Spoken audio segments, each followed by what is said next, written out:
Student, welcome to SR study নিস্ট YouTube channel. আজকে আমরা আলোচনা করব বাংলা প্রথম সেমিস্টারের অত্যন্ত গুরুত্বপূর্ণ একটি গল্প, বিভূতিভূষণ বন্দ্যোপাধ্যায়ের লেখা পুঁইমাচা। এর আগের ক্লাসে আমাদের পার্ট 1 দেওয়া হয়ে গেছে। যেহেতু পুঁইমাচা গল্পটি একটি হলেও অনেকটা লং, সেজন্য আমরা দুটো পার্টে ভাগ করে পড়ানোর চেষ্টা করছি। তো এর আগের ক্লাসে পার্ট 1 অলরেডি ইউটিউবে আপলোড হয়ে গিয়েছে। যদি তোমরা সেগুলো দেখে না থাকো, অবশ্যই করে সেই ক্লাসটা দেখে নাও, তারপরে তোমরা পার্ট 2 ক্লাসটা দেখবে। চলো এবার লাইন বাই লাইন শুরু করি। বলছে, মেয়েটি শান্ত অথচ ভয় মিশ্রিত দৃষ্টিতে মার দিকে চাহিয়া হাতের বাঁধন আলগা করিয়া দিল। অর্থাৎ মেয়েটি কেমন ছিল না, মেয়েটি খুব শান্ত ছিল এবং কি ছিল, তার ভয় ছিল। শান্ত ছিল কিন্তু তার ভয় ছিল। সে ভয় মিশ্রিত দৃষ্টিতে তার মায়ের দিকে চাহিয়া হাতের বাঁধনটা আলগা করিয়া দিল। হাতে যেটা ছিল সেটা আলগা হয়ে যায় এবং পুঁই শাকের বোঝাটি মাটিতে পড়িয়া গেল। অর্থাৎ হাতের যে বাঁধনে যেটা ছিল সেই দ্রব্যটা শাকের বোঝাটি তখন মাটিতে পড়ে যায়। অন্নপূর্ণা বকিয়া চলিলেন। অন্নপূর্ণা কি তার মা তখন বকিয়াই চলছেন, যাত রাধি, ওই আপদগুলো টেনে খিড়কির পুকুরের ধারে ফেলে দিয়াই তো। ফের যদি বাড়ির বাইরে বার হতে দেখেছি তবে ঠ্যাং খোঁড়া না করিত, বলে তিনি থেমে গেলেন। তো তখন তিনি অন্নপূর্ণা কী করছেন না, তিনি বকেই চলেছেন এবং রাধিকে বলছেন, খেন্তির বোন রাধিকে বলছেন যে যা আপদগুলো, অর্থাৎ আপদ বলতে এখানে কিন্তু সেই পুঁই শাকের কথাই বলা হচ্ছে, যে আপদগুলো টেনে খিড়কি, অর্থাৎ পিছনের যে দরজা তাকেই আমরা খিড়কি বলি, তো সেই পুকুরের ধারে ফেলে দিয়াই, খিড়কি দিয়ে গিয়ে পুকুরের ধারে ফেলে দিয়াই। আবার যদি তোকে বাইরে বার হতে দেখেছি তাহলে তোর ঠ্যাং কোড়া করে দেব, বলে তিনি রয়ে গেছেন। এরপর বলছেন, বোঝাটি মাটিতে পড়িয়া গেল। তখন বোঝা কী হয়, মাটিতে পড়ে যায়। তখন ভয়েতে এতটাই ভয় খেত তার মাকে যে তার হাতের যে দ্রব্য ছিল সেই দ্রব্যটা ভয়তে মাটিতে পড়ে যায়। ছোট মেয়েটি কলের পুতুলের মতো সেগুলি তুলিয়া লইয়া খিড়কির অভিমুখে চলিল। কিন্তু ছোট মেয়ে অত বড় বোঝা আকড়াইয়া পারিল না। অনেকগুলি ডাঁটা এদিকে ওদিকে ঝুলিতে চলিল। সহায়রীর ছেলেমেয়েরা তাহাদের মাকে অত্যন্ত ভয় করিত। তখন বলছে যে বোঝাটি মাটিতে পড়ে যায় এবং সেই ছোট্ট মেয়েটি, এখানে বলা হচ্ছে কলের পুতুলের মতো। এইটা কি বোঝানো হচ্ছে, অর্থাৎ আমরা দেখেছি এক ধরনের পুতুল পাওয়া যায় যেটা চাবির সাহায্যে, চাবি দিয়ে যখন দম দেওয়া হয় পুতুলটায়, দম দেওয়ার পর সে কী করে, পুতুলটা ওই দম অনুযায়ী কিন্তু ঘোরে বা নাচে, এরকম আমরা একটা পুতুল দেখেছি। তো সেই রকমই যে কলের পুতুলের মতো, ও এতটাই ওর মাকে ভয় খেত যে ওর মা বলেছে বলে কলের পুতুলের মতনই ওকে কাজটা করতে হচ্ছে বা করছে। তাই এখানে বলা হচ্ছে যে কলের পুতুলের মতো সেগুলি তুলিয়া লইয়া যায় এবং খিড়কির দিকে চলে যায়। কিন্তু যেহেতু মেয়েটা ছোট, তাই অনেকগুলি ডাঁটা তো সে কী করতে পারছে, নিতে পারছে না। তাই অনেকগুলি নিয়েছে কিন্তু আবার অনেকগুলি দুই একটা এদিক ওদিকে ছড়িয়ে যায়। আর সহায়েরই ছেলেমেয়েরা খেন্তি, তারপর রাধি, ওরা কী করতো, তার মাকে না অত্যন্ত ভয় করতো। তার মাকে তারা প্রচুর ভয় করে। সহায়রী আমতা করিয়া বলিতে গেলেন। সহায়রী কী করছেন না, একটু আমতার স্বরে বলছেন যে তা এনেছে ছেলে মানুষ খাবে বলে। তুমি আবার বরং পুঁই শাকের বোঝা লইয়া যাইতে ছোট মেয়েটি ফিরিয়া দাঁড়াইয়া মার মুখের দিকে চাহিল। অন্নপূর্ণা তাহার দিকে চাহিয়া বলিলেন, না নিয়ে যা, খেতে হবে না। মেয়ে মানুষের আবার অত নোলা কিসের? এক পাড়া থেকে আর এক পাড়া নিয়ে আসবে দুটো পুঁই শাক ভিক্ষে করে। যা তুই যা, দূর করে বনে দিয়ে আয়, বলে তিনি থেমে গেলেন। সহায়হরি আমতা করে বলছেন যে তা ছেলে মানুষ এনে ফেলেছে খাবে বলে। হ্যাঁ তুমি আবার বরং বলে পুঁই শাকের বোঝাটি নিয়ে ছোট মেয়ে যে যাচ্ছে, ঠিক আছে, তাহলে মনে রাখবে যে ছোট মেয়ে মানে কি, ছোট মেয়েটার নাম হচ্ছে না রাধি। তো রাধি যখন পুঁই শাকটা নিয়ে চলে যাচ্ছে, ঠিক সেই সময় যখন তার মানে বাবা সহায়হরি চাটুর্য যখন তিনি বললেন যে ছেলে মানুষ খাবে বলে এনে ফেলেছে, তো এরকম যখন বলছেন তখন সেই রাধি কী করলেন না, একটু গিয়ে দাঁড়িয়ে গেলেন এবং তার পিছন দিকে ফিরে তার মুখের দিকে, তার মানে মায়ের মুখের দিকে চেয়ে আছেন, যদি তার মা বলেন যে যে না নিয়ে যেতে হবে না, ফেলতে হবে না, রেখে দে, সেজন্য সেই বলার অপেক্ষার জন্যই কিন্তু সে হঠাৎ থেমে গিয়ে তার মায়ের মুখের পানে চাইলেন। কিন্তু তার মা কি বললেন, না না, ওগুলো ফেলে দিয়াই মেয়ে মানুষের আবার অত নোলা কিসের, এক পাড়া থেকে আর এক পাড়া দুটো পুঁই শাক নিয়ে আসবে, তাও আবার ভিক্ষে করে, যা ফেলে দিয়াই বলে তার মা কিন্তু অত্যন্ত রেগে গিয়েছেন, কিছুতেই মানছেন না। এবার সহায়হরির বড় মেয়ে মুখের দিকে চাহিয়া দেখিলেন তাহার চোখ দুটো জলে ভরিয়া গিয়েছে। সহায়হরির বড় মেয়েটি যখন তার মুখের দিকে চায়, যে না, তার বড় মেয়েটি তখন চোখে জলে পূর্ণ হয়ে গেছে।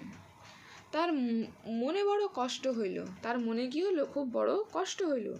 কিন্তু মেয়ে যত সাধের জিনিস হোক, পুঁই শাকের পক্ষাবলম্বন করিয়া দুপুরবেলা স্ত্রীকে চটাইতে তিনি আদৌ সাহস হইলেন না। নিঃশব্দে খিড়কির দোর দিয়া বাহির হইয়া গেলেন। তো সহায়হরির মনে কষ্ট হলো যে তার মেয়ের মনটা খারাপ, তার মেয়ের চোখে জল চলে এসছে, কিন্তু তারপরেও যতই সাধের জিনিস হোক তার মেয়ের, কারণ তার মেয়ের সাধের জিনিস বলতে কি, এখানে তার মেয়ের ওটা খুব পছন্দের একটা খাবার, পছন্দের একটা জিনিসকে বোঝানো হচ্ছে। কিন্তু পুঁই শাকের পক্ষাবলম্বন করা মানে হচ্ছে যে মেয়ের হয়ে বলা, মেয়ের হয়ে সায় দেওয়া, ঠিক আছে। তো এটা তিনি দুপুরবেলা এটা বলে তিনি স্ত্রীকে কিন্তু চটাইতে পারবেন না, তাই তিনি কি করলেন না, খিড়কির দৌড় দিয়ে তিনি বাইরে বেরিয়ে গেলেন। বসিয়া রাঁধিতে রাঁধিতে বড় মেয়ের মুখের কাতর দৃষ্টি স্মরণ পড়িবার সঙ্গে সঙ্গে অন্নপূর্ণা মনে পড়িল। গত অরণ্যধনের পূর্বদিন বাড়িতে পুঁই শাক রান্নার সময় খেন্তি আবদার করিয়া বলেছিল, মা, অর্ধেকগুলো কিন্তু একা আমার, অর্ধেক সব মিলে তোমাদের। তো তিনি যখন রাঁধতে রাঁধতে হঠাৎ তার সেই কাতর দৃষ্টিটা তার মনে পড়ে যায় অন্নপূর্ণার। তো তখনই মনে পড়ে যেতেই তার আগের ঘটনা ছিল, সেই ঘটনায় সে স্মরণ করে যে না, গত অরণ্যধানের পূর্বদিন যখন বাড়িতে পুঁই শাক রান্না হয়, তখন খেন্তি কিন্তু আবদার বলেছিল যে মা, অর্ধেকগুলো যত পুঁই শাক আছে অর্ধেকটা একা আমার আর অর্ধেকটা সব মিলে তোমাদের। তাহলে এখান থেকে বোঝা যাচ্ছে যে তার পুঁই শাক কতটা তার ফেভারিট ছিল, কতটা তার প্রিয় খাদ্য ছিল। বাড়িতে কেউ ছিল না, তিনি নিজেই গিয়ে উঠানের খিড়কির দোরের আশেপাশের যে ডাঁটাগুলো পড়েছিল সেগুলো কুড়াইয়া লইয়া আসিলেন। বাকিগুলো কুড়ানো যায় না, ডোবার ধারে ছাই গাদায় ফেলিয়া দিয়েছে। কুচো চিংড়ি দিয়া এরূপ চুপি চুপি পুঁই শাকের তরকারি রাঁধিলেন। অর্থাৎ যখন তিনি ভাবলেন তখন বাড়িতে কিন্তু কেউ ছিল না, তিনি কি করলেন, নিজেই গিয়ে ওই পুঁই শাকের ডাঁটাগুলি, যেগুলো রাধি সবটা তুলতে পারেনি, ডাঁটাগুলি এদিক ওদিক ছড়িয়েছিল, সেই ছড়ানো ডাঁটাগুলি তিনি তুলে নিয়ে আসলেন এবং বাকিগুলো যেগুলো ছাই গাদায় ডোবার ধারে যেগুলো ফেলেছে সেগুলো ছাই গাদার উপর ফেলে দিয়েছে, সেগুলো আর নেওয়া যায় না, তাই তিনি ওই ডাঁটাগুলোই তুলে কুচো চিংড়ি দিয়ে চুপি চুপি একটা চচ্চড়ি মতন এই রূপে চুপি চুপি তিনি তরকারি রেঁধে রাখলেন। তো এখান থেকে বোঝা যাচ্ছে যে একটা মা যতটা তার মেয়ের প্রতি কঠোর হতে পারে, ততটাই স্নেহ করতে পারে, আদর করতে পারে।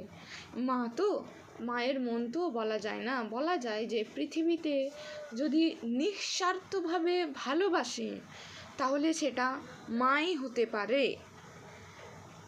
বলছে দুপুরবেলা খেন্তি পাতে পুঁই শাকের চচ্চড়ি দেখিয়া বিস্মিত আনন্দ হইয়া আনন্দপূর্ণ ডাগর চোখে মায়ের দিকে ভয়ে ভয়ে চাহিল। কারণ সে যখন দুপুরবেলা খেতে বসছে তখন পুঁই শাকের চচ্চড়িটা দেখে সে খুব আনন্দ হয় এবং মায়ের দিকে তাকায়, কিন্তু কি ভয়ে ভয়ে যদি মা আবার কিছু বলে।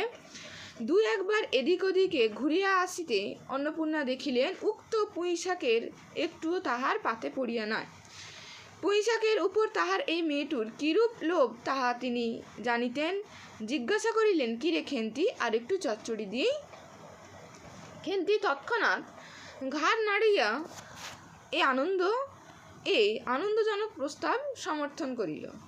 কি ভাবিয়া অন্নপূর্ণার চোখে জল আসিল। চাপিতে গিয়া তিনি চোখ উঁচু করিয়া চালের বাতায় গোজা ডালা হইতে শুকনা লঙ্কা পাড়িতে লাগিল। তো যখন সে দেখল যে তার পাতে পুঁই শাকের চচ্চড়ি, সে খুবই আনন্দ হইল এবং তার মায়ের দিকে কিন্তু সে ভয়ে ভয়ে তাকালো।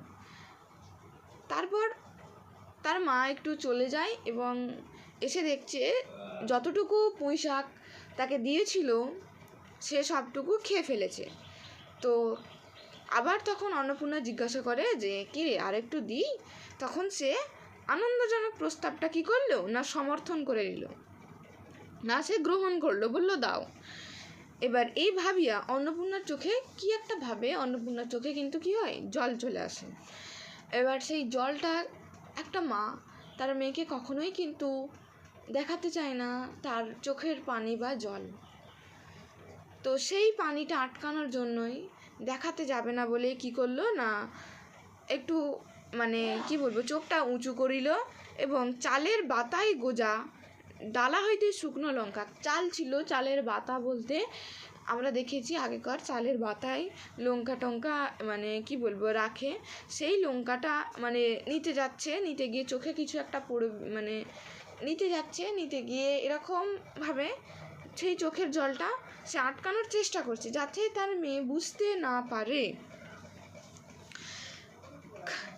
কালীমায়ের চণ্ডীমণ্ডপে সেদিন বিকেলবেলা সহায় হরির ডাক পড়িল না। সংক্ষিপ্ত ভূমিকা ফাঁদিবার পর কালীমাই উত্তেজিত স্বরে বলিলেন, সেসব দিন কি আর আছে ভায়া?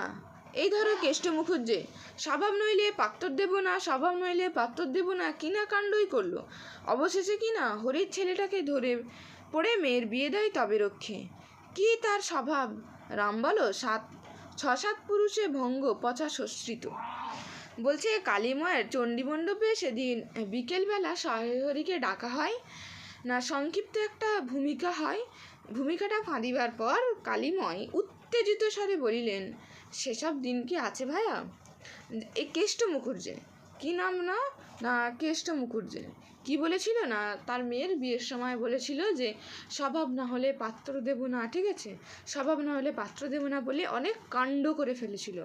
অবশেষে কি করলো না, অবশেষে হরির ছেলেকে ধরে মেয়ের বিয়ে দেয় তবে রক্ষে, ঠিক আছে। অবশেষে কি করে না হরির ছেলেকে বিয়ে দেয়। কার সঙ্গে বিয়ে দেয় না, হরির ছেলের সঙ্গে বিয়ে দেয়। আর কে? কেষ্ট মুখুজ্জের মেয়ে, মনে রাখবে না, কে? কেষ্ট মুখুজ্জের মেয়ে। তারপর বলছে তার কি স্বভাব, তাহলে যার সঙ্গে বিয়ে হয় সেই হরির ছেলের কি স্বভাব? রাম বলো 6-7 পুরুষে ভঙ্গ পচা সশ্রিত, অর্থাৎ তার যে পূর্বপুরুষ 6-7 পূর্বপুরুষ ভঙ্গ পচা সশ্রিত, তাদের স্বভাব, তাদের ক্যারেক্টার, তাদের চরিত্র মোটেই ভালো নয়, ঠিক আছে, পচা সশ্রিত যাকে বলা হচ্ছে। বলছে পরে সুর নরম করিয়া, তাহলে এটা উত্তেজিত স্বরে বলিলেন, কিন্তু আবার পরে সুর নরম করিয়া বলিলেন, তার সমাজের যে সেসব শাসনের দিন কি আর আছে? দিন দিন চলে যাচ্ছে, বেশি দূরে যাই কেন? এই যে তোমার মেয়েটির 13 বছর, বলে তিনি রয়ে গেলেন। সহায় হরি তখন বাধা দিয়া বলিতে গেলেন, এই শ্রাবণে 13। বলছে আহা, 13 আর 16 তফাৎ কিসের শুনি? 13 আর 16 তফাৎটা কিসের? আর সে 13ই হোক, চাই 16ই হোক, চাই 50ই হোক, তাতে আমাদের দরকার নেই। তোমার হিসেব তোমার কাছে, কিন্তু পাত্রর আশীর্বাদ হয়ে গেল, তুমি বেঁকে বসলে কি জন্য শুনি? ও তো এরকম উৎসর্গ করা মেয়ে, আশীর্বাদ হওয়া যা, বিয়ে হওয়াও তা, 7 পাকে যা বাকি। এই তো সমাজে বসে তুমি এই সব কাজগুলো করবে, আর আমরা বসে বসে দেখব। তুমি মনে ভেবো না। সমাজে বামুনদের যদি জাত মারিবার ইচ্ছে না থাকে তো মেয়েটির বিয়ের বন্দোবস্ত করে ফেলো। পাত্র রাজপুত্র না হলে কি পাত্র মেলে না? বলছে গরিব মানুষ, হ্যাঁ, দিতে থুতে পারবে না বলেই শ্রীমন্ত মজুমদারের ছেলেকে ঠিক করে দিলাম। দেখো বলছে যে যখন বলছে তখন পরে আবার সুরকে নরম করিয়া বললেন যে সমাজের সেই সব শাসনের দিন আর নেই। তো এই তো তোমার মেয়ের কথাই বলো যে 13 বছর হয়ে গেছে। কত বছর না 13 বছর, ঠিক আছে। বলছে যে তোমার মেয়ের তো 13 বছর হয়ে গেছে, অর্থাৎ সেখানে বিয়ের কথা বলা হচ্ছে, যেখানে আমরা দেখতে পাচ্ছি যে 13 বছরের একটা মেয়েকে বিয়ে দেওয়া মানে কি এখানে কোন দিকে ইঙ্গিত দিচ্ছে না বাল্য বিবাহের দিকে ইঙ্গিত দিচ্ছে। কারণ কি এখনকার সমাজে, এখনকার যুগে, এই বর্তমান সময় 13 বছরের মেয়েকে বিয়ে হয় না, হয় না। কিন্তু সেই সময় 13টাই কি অনেক অনেক মনে হচ্ছে, এখানে কি বাল্যবিবাহের দিকে ইঙ্গিত দিচ্ছে। তখন সহায়হরি বলেন যে না, এই শ্রাবণে 13 পড়বে, নাকি এই শ্রাবণে 13 পড়বে। তখন বলছে ওহ, 13 আর 16 তফাৎটা কিসের? 13 হোক আর 16 হোক, চাই 50 হোক, আমার তাতে দেখার দরকার নেই। ওটা তোমার হিসেব, তোমার কাছে রাখো। কিন্তু পাত্রর আশীর্বাদ হয়ে গেল, তুমি বেঁকে বসলে কি জন্য? আশীর্বাদ হওয়াও যা, কি মেয়ের বিয়ে হওয়াও তা, 7 পাকে বাঁধনটুকুই যাই বাকি। ও তো সমাজের একটা উৎসর্গ করা মেয়ে হয়ে যাচ্ছে। তুমি সমাজে এই কাজগুলো করবে, অর্থাৎ মেয়ের বিয়ে দেবে না, মেয়ের আশীর্বাদ হয়ে গেছে ভেঙে দিলে, এরকম কাজগুলো করবে, আর আমরা এটা বসে বসে দেখব, তা হবে না। সমাজে বামুনদের জাত মারিবার ইচ্ছে না থাকে তাহলে মেয়ের বিয়ের বন্দোবস্ত করে ফেলো। পাত্র কি রাজপুত্র না হলে পাত্র মেলে না? গরিব মানুষ দিতে থুতে না পারুক। বলছে শ্রীমন্ত মজুমদারের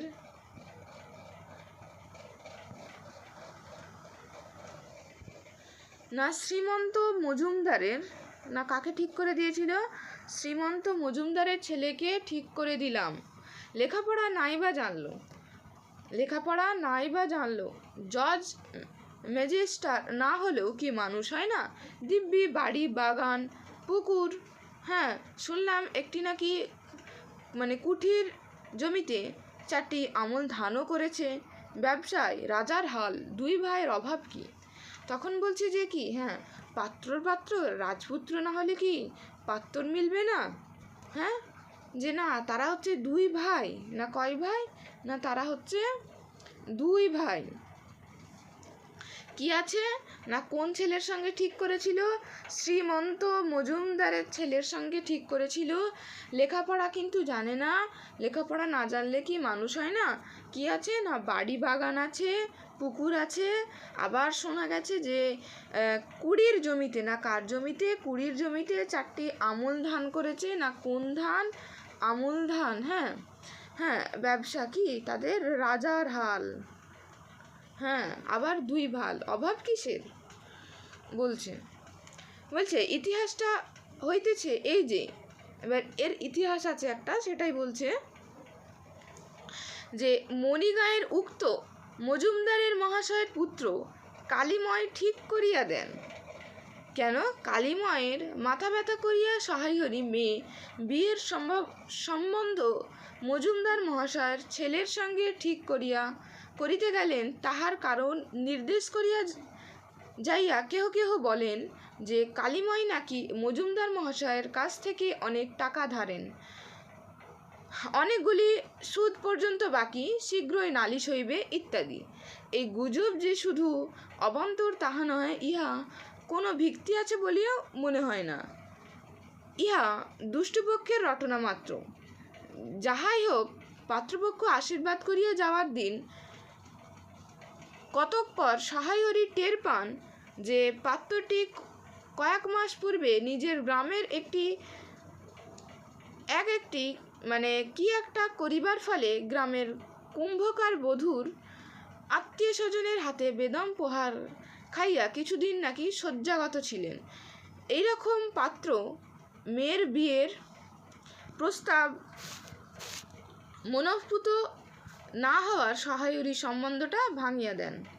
তাহলে ইতিহাসটা কি ছিল না, ইতিহাসটা ছিল যে মণিগায়ের মজুমদার মহাশয়ের পুত্র কালীময় সেটা ঠিক করেন না কার পুত্র, মণিগা না কোথাকার মণিগা,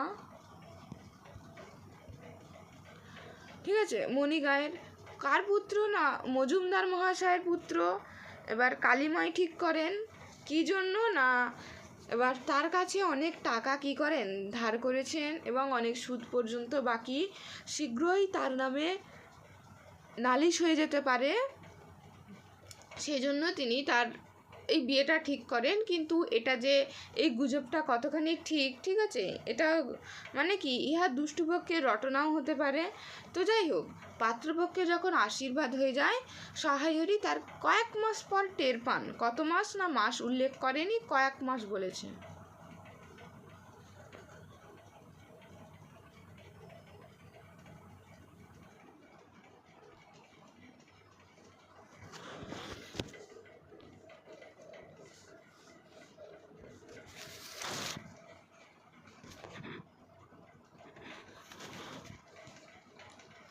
না কি বলেছে যে কয়েক মাস বলেছে, তাহলে কত মাস বলেছে মনে রাখবে না, কয়েক মাসের কথা এখানে বলা হচ্ছে। পরীক্ষায় এমনও প্রশ্ন আসতে পারে কয়েক মাস, এটাও দিয়ে দিতে পারে 1 মাস 2 মাস কয়েক মাস। তো কয়েক মাসে আমরা কি করব, পয়েন্টিং করে নেব। তো তা কি করেছে সে কয়েক মাসের মধ্যে কি হয়েছে না, নিজের গ্রামের কুম্ভকার বধূ মানে যে কুম্ভকার বধূ মানে হচ্ছে মানে কুমোর বাড়ির বউকে কুম্ভকার বধূ বলা হয়, যে তার আত্মীয় স্বজনের কাছে কি হয় না খুব মার খায়, এমন মার খায় সে নাকি কয়েকদিন শয্যাগত হয়ে যায়, অর্থাৎ বিছুনে তিনি পড়ে যায়। তো এইরকম পাত্রই মেয়ের সঙ্গে বিয়ে দেওয়ার ঠিক মনটা সহায়রীর মানে ঠিক মনে হয় না যে বিয়ে দেওয়াটা ঠিক হবে কি। তো মানে হয়তো সে কিছু একটা করেছিল যার জন্য সে এই মার খায়। তো কি করেছে বলে নেই, কিন্তু খারাপ কিছু একটা করেছিল, হয়তো সৎ আচরণ করেছিল, কু আচরণ করেছিল, তার জন্য এটা হয়েছে। বলছে দিন 2 পরের কথা, সকালে উঠিয়া সহায়রী উঠানে বাতাবি লেবু গাছের ফাঁক দিয়ে যেটুকু নিতান্ত কচি রাঙা রৌদ্র আসিয়াছিল তাহার আতপে বসিয়া আপন মনে তামাক টানিতেছেন। অর্থাৎ দিন 2 পরের কথা, মানে এই ঘটনাটার 2-1 দিন পর সকালে সহায়রী কী করছেন না, উঠানে বাতাবি লেবু উঠানে বাতাবি লেবু, কোন গাছের কথা বলা হচ্ছে না, বাতাবি লেবুর গাছে ফাঁক দিয়ে যে রৌদ্র আসতেছে সেটাই তাপছে, আর কি করছেন না তামাক টানছেন। বড় মেয়ে খেন্তি আসিয়া চুপি চুপি স্বরে বলিলেন, বাবা যাবে না, মা ঘাটে গেল বলে চুপ হয়ে গেছে। সহায়রী একবার বাড়ির পাশে ঘাটের পথের দিকে কি জানি কেন চাহিয়া দেখিলেন, পরে নিম্নস্বরে বলিলেন, যা শিগগিরই শাবলখানা নিয়াই দেখি। কথা শেষ করিয়া তিনি উৎকণ্ঠার সহিত জোরে জোরে তামাক টানিতে লাগিলেন এবং পুনরায় একবার কি জানি কেন খিড়কির দিকে সতর্ক দৃষ্টি নিক্ষেপ করিলেন। ইতিমধ্যে প্রকাণ্ড ভারী একটা শাবল 2 হাত দিয়া আঁকড়াইয়া ধরিয়া খেন্তি আসিয়া পড়িল। তৎপর পিতাপুত্রে সন্তর্পণে সম্মুখের দরজা দিয়ে বাহির হইয়া গেল। ইহাদের ভাব দেখিয়া মনে হইয়াছে যে ইহারা কাহারও ঘরের শীত দিবার উদ্দেশ্যে চলিয়েছে। অর্থাৎ সহায়রী কী করলো যে না বাড়ির ঘাটের দিকে একটু তাকায় এবং আশেপাশে তাকায় এবং নিম্নস্বরে আস্তে আস্তে বললেন যে যা শিগগির শাবলখানা নিয়ে আয়। কি নিয়ে আসতে বলেছিল না, শিগগির শাবলখানা নিয়ে আয়। এবং আবার সে কী করেন, আবার উৎকণ্ঠর সহিত জোরে জোরে আবার তামাক টানিতে লাগিলেন। না কি টানছিলেন, না আবার তামাক টানছিলেন।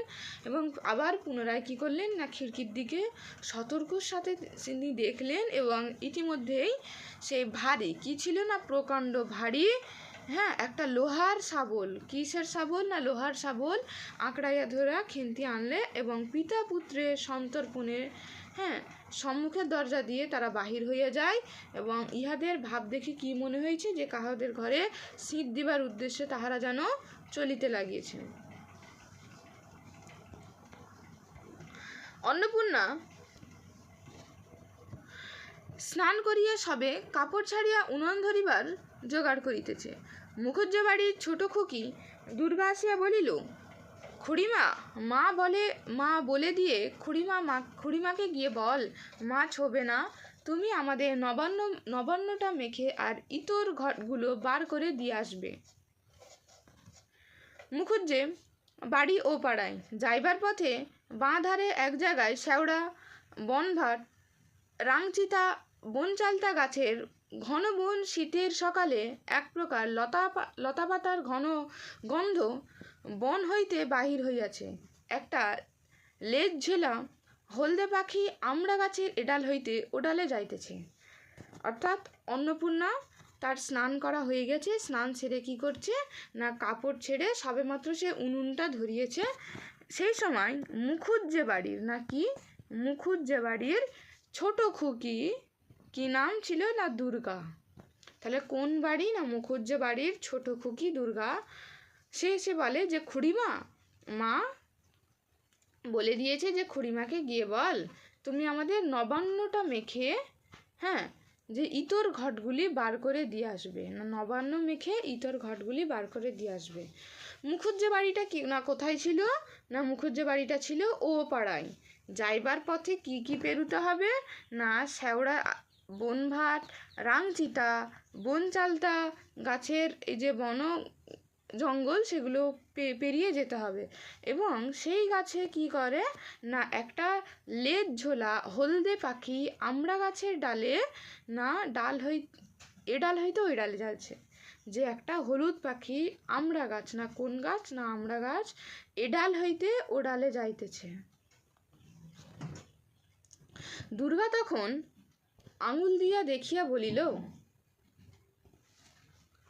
যে, খুড়িমা, ওই যে কেমন একটা পাখি দেখিয়া গিয়া অন্নপূর্ণা কিন্তু আর একটা জিনিস লক্ষ্য করিলেন।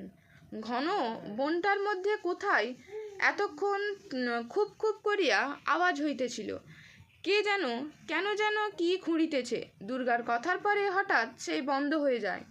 অন্নপূর্ণা সেখানে খানিকক্ষণ থমকিয়া দাঁড়াইলেন, পরে চলিতে আরম্ভ করিলেন। তাহার খানিক দূরে যাইতে বনের মধ্যে পুনরায় খুব খুব শব্দ আরম্ভ হইল। কাজ করিয়া ফিরিয়া অন্নপূর্ণা কিছু বিলম্ব হইল। বাড়ি ফিরিয়া দেখিল খেন্তি উঠানে রৌদ্রে বসিয়া তেলের বাটি সম্মুখে লইয়া খোঁপা খুলিতেছে। তীক্ষ্ণ দৃষ্টিতে মেয়ের দিকে চাহিয়া দেখিয়া বলিল, এখন নাইতে যাসনি? কোথায় ছিলিস এতক্ষণ?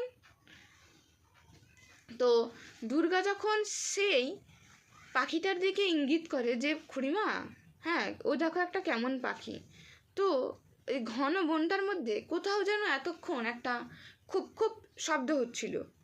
তো যখনই দুর্গা বলল যে, খুড়িমা, ওই একটা পাখি, তো এটা বলার সঙ্গে সঙ্গে দুর্গার কথার আওয়াজে হঠাৎ সেই শব্দটা কিন্তু বন্ধ হয়ে যায়।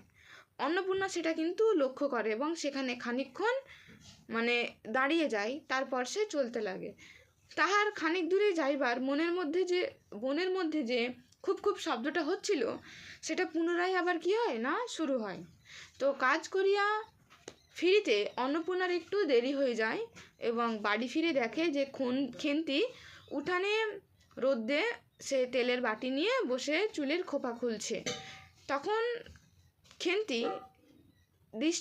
তীক্ষ্ণ দৃষ্টিতে খেন্তির দিকে চেয়ে বলে যে, এখনও নাইতে যাসনি? কোথায় ছিলিস এতক্ষণ?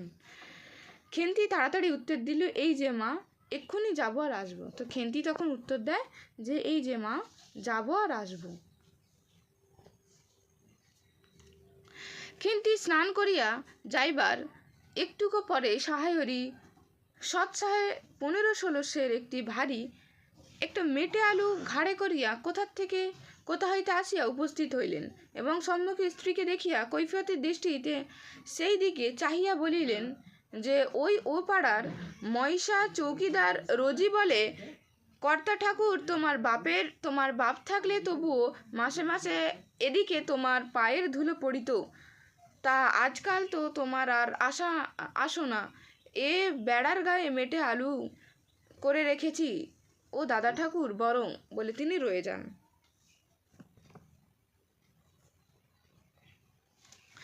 অর্থাৎ ঠিক সেই সময় সহায়রী একটা 15-16 সের না কত সের 15-16 সেরের একটি ভারী মেটে আলু তিনি ঘাড়ে করে নিয়ে আসেন এবং স্ত্রীকে সামনে দেখে যে কৈফিয়তের দৃষ্টিতে চাহিয়া তিনি নিজে থাকতেই বলে উঠলেন যে না, ও পাড়ার ময়সা চৌকিদার, না কে, না ও পাড়ার ময়সা চৌকিদার রোজি বলে যে কর্তা ঠাকুর, তোমার বাপ থাকলে তো তুমি এখানে আসতে, তোমার পায়ের ধুলো পড়তো, তো আজকাল তুমি আসো না। ওই বেড়ার ধারে মেটে আলু রেখেছি, দাদা ঠাকুর, বরং তুমি নিয়ে যাও, বলে তিনি রয়ে গেলেন। অন্নপূর্ণা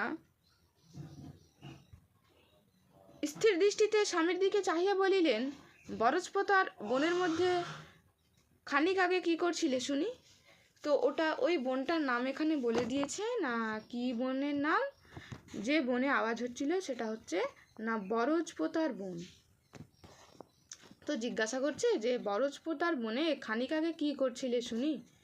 সহায়রী অবাক হইয়া বলিলেন, আমি কখনো না। এই তো আমি। সহায়রী ভাব দেখিয়া মনে হইতেছে যেন এইমাত্র আকাশ হইতে পড়েছে। অর্থাৎ সহায়রী এমন একটা ভাব দেখাচ্ছে, দেখে মনে হচ্ছে যেন আকাশ হইতে পড়েছে। অন্নপূর্ণা পূর্বের মতো স্থির দৃষ্টিতে স্বামীর দিকে চাহিয়া বলিলেন, হ্যাঁ, চুরি তো করবেই। তিনি 3 কাল গিয়েছে আর 1 কাল আছে। মিথ্যা কথাগুলি আর এখন বলো না। আমি সব জানি। মনে ভেবেছিলে আপদ ঘাটে গিয়েছে, কি দুর্গার মা ডেকে পাঠিয়েছিল ও পাড়ায় যাচ্ছে, শুনলাম বরজপোতার বনের মধ্যে কি একটা শব্দ, খুব শব্দ। তখনই আমি বুঝতে পেরেছি, সাড়া পেয়ে শব্দটা বন্ধ হয়ে গেল। যাই আবার খানিক দূরে গেলাম, আবার দেখি শব্দ।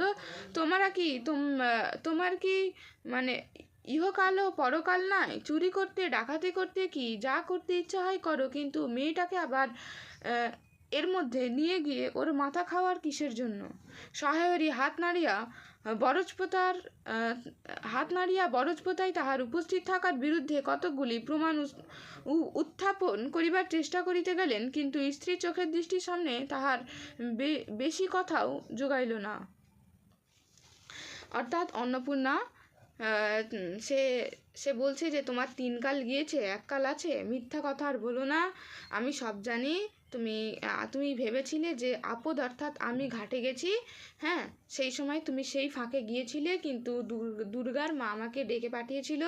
সেই রাস্তা দিয়ে আমাকে, ওই বরজপোতার বনের পাশ দিয়ে আমাকে যেতে হয়। কিন্তু যখন যাচ্ছিলাম তো শুনলাম ওই বনের মধ্যে খুব একটা শব্দ, কিন্তু আমি যখন বুঝতে পেরেছি শব্দটা বন্ধ হয়ে যায়, কিন্তু খানিক দূর আবার যখন গেলাম সেই শব্দটা কি হয়, আবার শোনা যায়। তো তোমার ইহকাল পরকাল কি কোনো কিছুই নাই নাকি? চুরি করতে, ডাকাতি করতে হয়, যা ইচ্ছা করো, কিন্তু এর মধ্যে তুমি তোমার মেয়েটাকে নিয়ে যেও না, মেয়ের মাথা খাও না।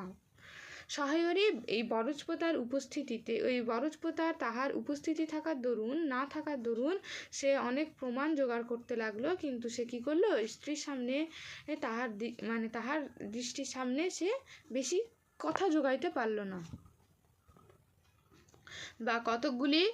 বা কথিত উক্তিগুলির মধ্যে কোনো পূর্বপর্য সম্বন্ধ খুঁজে পাওয়া গেল না।